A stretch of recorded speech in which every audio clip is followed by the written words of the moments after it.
Pemirsa, Wali Kota Palembang Ratu Rewa menegaskan akan melakukan langkah perbaikan pasar ikan modern atau PIM setelah kondisi pasar yang terdapat di Jalan MP Mangkunegara tersebut menarik perhatian publik karena dinilai tidak terawat dan kian memprihatinkan.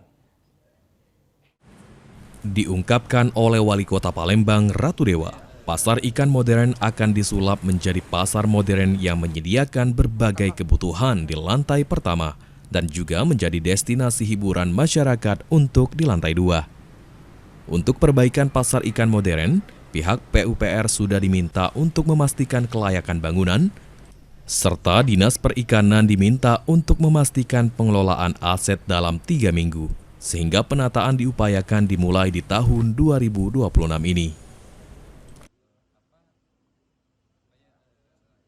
Untuk pasar ikan modern, kemarin saya sudah ada paparan. Harapan saya ini akan menjadi sebuah pasar modern yang bisa menghimpun menjadi pasar, tidak hanya sekedar pasar, tetapi menjadi destinasi.